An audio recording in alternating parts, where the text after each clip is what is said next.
This video was created by Jessica Lepshu.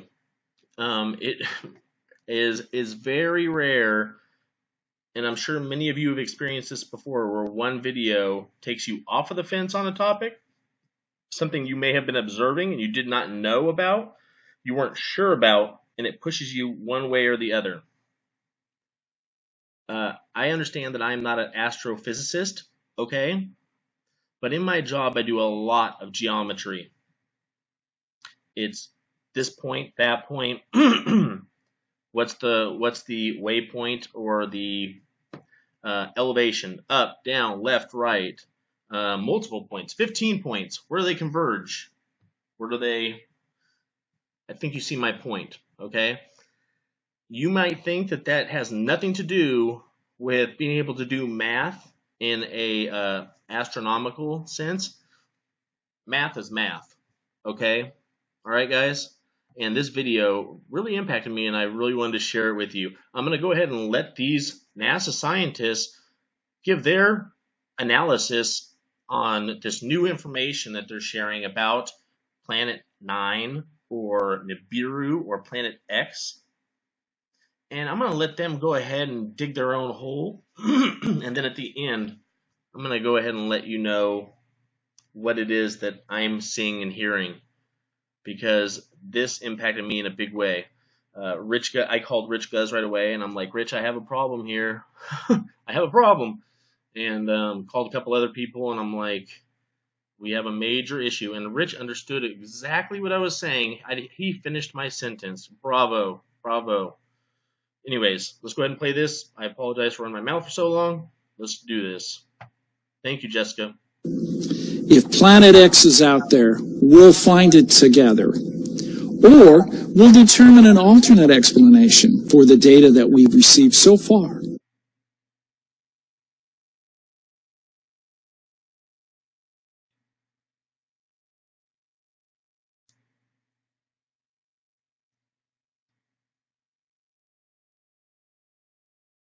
Scientists have discovered some out-of-this-world information. The solar system may have an extra planet to what was thought before.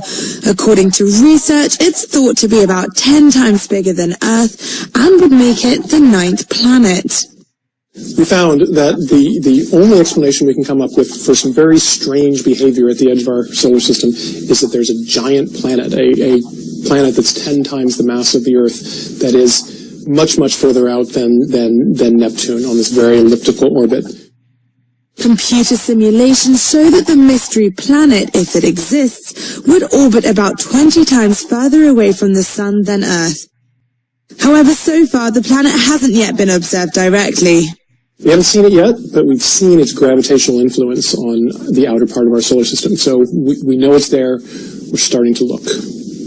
Brown and his colleague modeled the hypothetical planet's gravitational effects on several known bodies in the region and found a near-perfect match, which he described as a jaw-dropping moment. We went back and looked at the catalogs of objects, and they were perfectly, exactly where we predicted that they were supposed to be. That's the moment when my jaw hit the floor, and I was stunned. Now the search is on to find this mystery planet in the universe's biggest game of hide and seek. Problem. There's no planet Nibiru, there's no planet X, and nothing is hurtling toward us.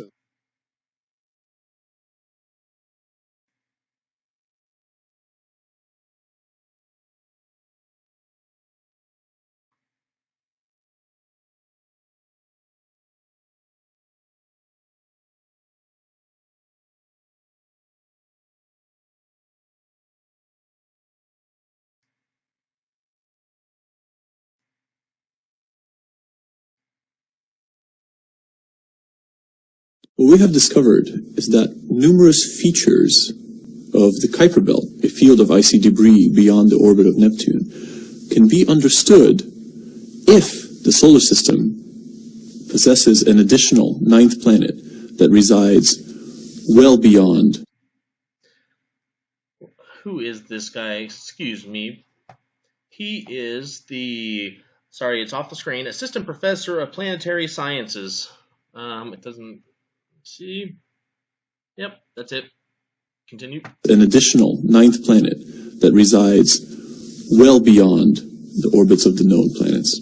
When we looked at the outer solar system, we realized that while most of the very distant objects, these objects beyond Neptune, beyond Pluto, most of these objects, they all go around the sun and they're all sort of pointing off in all different directions. But the most distant objects all swing out in one direction in a very strange way that shouldn't happen. And we realized that the only way we could get them to all swing in one direction is if there is a massive planet also very distant in the solar system, keeping them in place while they all go around the sun. And we started looking at this and thinking, this must be either a coincidence or it's caused by something else. It can't be caused by a planet because that's crazy. There are no planets out there. I went from trying very hard to be skeptical that what we were talking about was true to suddenly thinking, oh, this actually might even be true. So the object itself likely is more massive than the Earth, probably a little bit less massive than Neptune. It sits right in between that terrestrial to giant icy planet range. Its orbit, unlike the orbits of the known planets, is not nearly circular and planar. Instead, it is exceptionally wide, 20 times bigger than the orbit of Neptune. The orbital period of the Earth is, of course, 1 year. The orbital period of Jupiter, the big player in our solar system, is about 10 years. The orbital period of this putative 9th planet is 20,000 years. We have nothing like it in the solar system, so it's new for us. It is, however, the most common mass of planets that have been found around all of the other stars. People have always looked at all these other planets in this strange mass range and said, wow, I wonder what these are. I don't know what these are because we don't have anything like it in the solar system. Looks like maybe we do. There are many telescopes on the Earth that actually have a chance of being able to find it. And I think that many people will be inspired to use their telescopes. I'm really hoping that as we announce this, people start a worldwide search to go find this 9th planet. History shows us that it's a bad idea to consistently say we have now reached the end of the solar system and there's nothing beyond what we already know. And all those people who are mad that Pluto is no longer a planet can be thrilled to know that there's a real planet out there still to be found.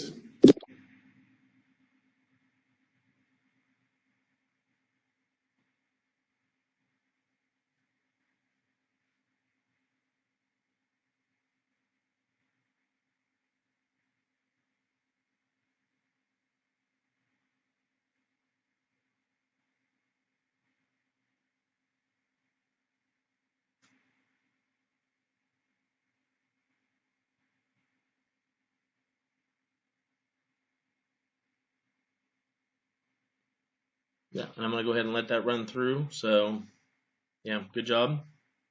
All right, so I'm going to just run through really quick because I want to address a lot of what these guys are saying. Of course, again, I'm not an astrophysicist, but I think I can go ahead and cover most of what they're saying here. Go ahead. Planet X is out there. We'll find it together. Or we'll determine an alternate explanation for the data that we've received so far. Okay. So this individual says if Planet X is out there, we will find it together. I don't know about you guys, and this is not hardcore proof that I'm showing right here or anything like that. It's just an opinion. But I don't have a $20 million or $100 million telescope in my backyard. I don't have an infrared telescope. I sure don't. No. And I don't think a GoFundMe is gonna, if we all pulled our money together and went and put one in, Argentina or Chile, I don't think we're still gonna have enough money. All right, I'm gonna play just what was thought before. According to research, it's thought to be about 10 times bigger than Earth and would make it the 9th planet. All right. Now here's the problem. You cannot determine the size of a planet without determining first its location. Okay? We're going to find it together, guys. Isn't that what he said? We're going to find it together. Doesn't every one of these people, you've already watched it, don't they say that it's out there somewhere? We'll locate it. We're going to find it. You cannot even get close to determining the size of a planet without first determining how far it is away from what it is influencing gravitationally. Okay? That's like step one. Okay? There are multiple ways to identify where this object is. Number one, you don't have to actually observe where the planet is. You can observe the influence that it's having on multiple different objects. Planets, is it affecting orbits? And if it is, to what degree is it affecting the orbits? What's the math relation? Here you go. What is the mathematical relationship between the size of the thing that is being affected and the other planet or item or thing that is being affected? What's the relationship between the two of those? What's the varying degrees of change in orbit or whatever you're observing in those things? You run the math and you use geometry, and I'm just like, here we go. How do scientists measure or calculate the weight of a planet? This article is by Scientific American. Okay, pretty credible.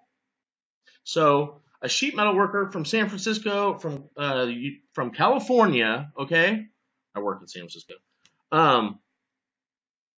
Before reading this article, could figure out pretty much how to determine where this planet is at.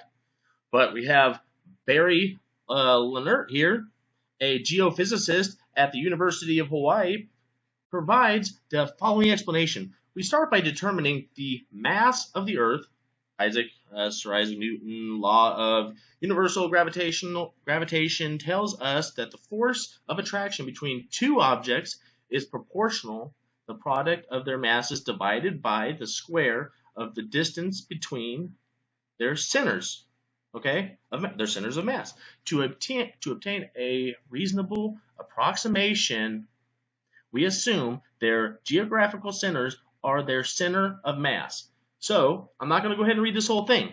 That's how you determine the size of a planet. So if NASA is sitting here and they are telling us that they know that it's relatively 10 times the size of Earth, they had to come up with that based on the math of its location first. Okay?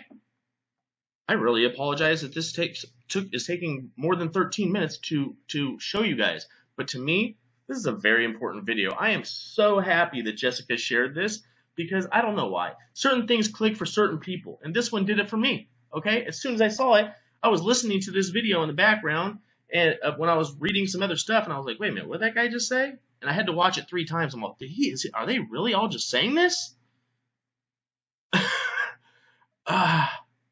System is that there's a giant planet, a planet that's 10 times the mass of the Earth, that is much, much further out than planet that's 10 times the mass of the Earth, that is much, much further out than Neptune on this very elliptical orbit. Yeah, that's amazing. That's really 10 times. That's a very specific number, not 8, not 5, not 20, not 15, 10 times. That's freaking huge. So that the mystery planet, very elliptical orbit. Sorry about that. Computer simulations show that the mystery planet, if it exists, would orbit about 20 times further away from the sun than Earth. If it exists, you have an observable reaction to something. It's not happening. Guys, you understand what I'm saying? Okay? Shit, I don't know. I have a whole bunch of really crappy examples that I could use. They have an observable event that is occurring in our solar system. They all agree on that.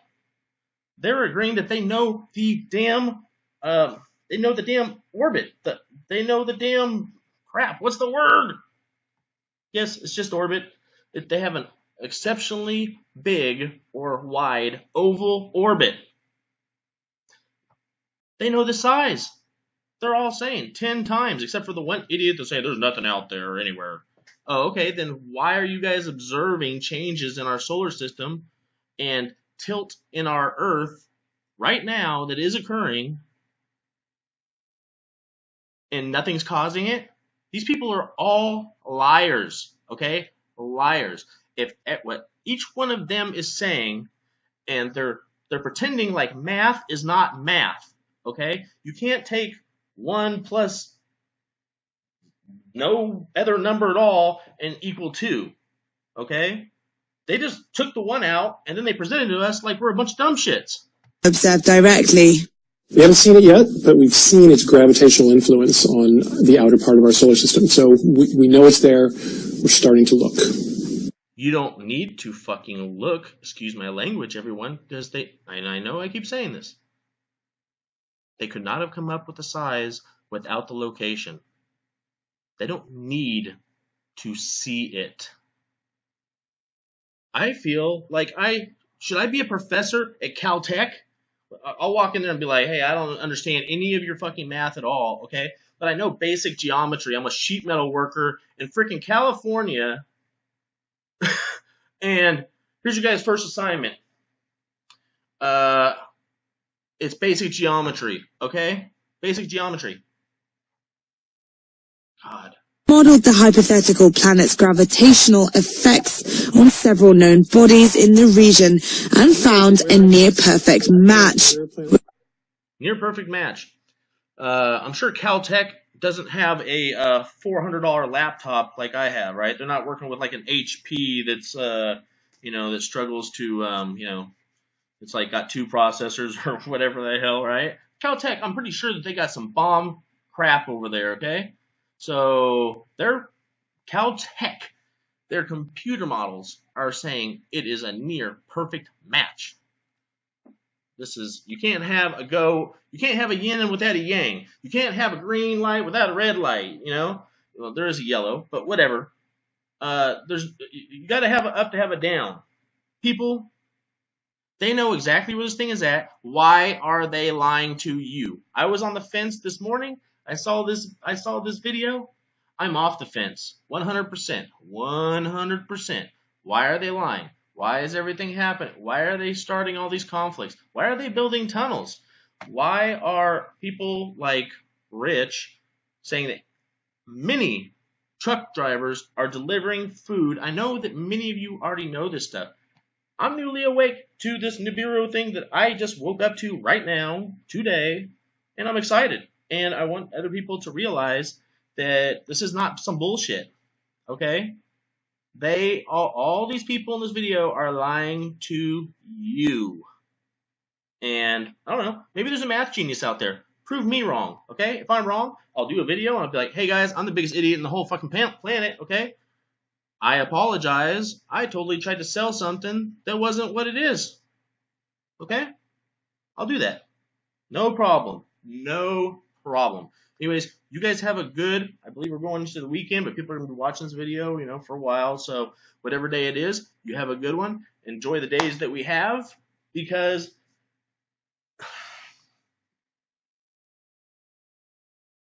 this thing is going to be close. It's not going to hit us. It doesn't have to hit us. It really doesn't even have to come close, okay? It's 10 times the size of our planet.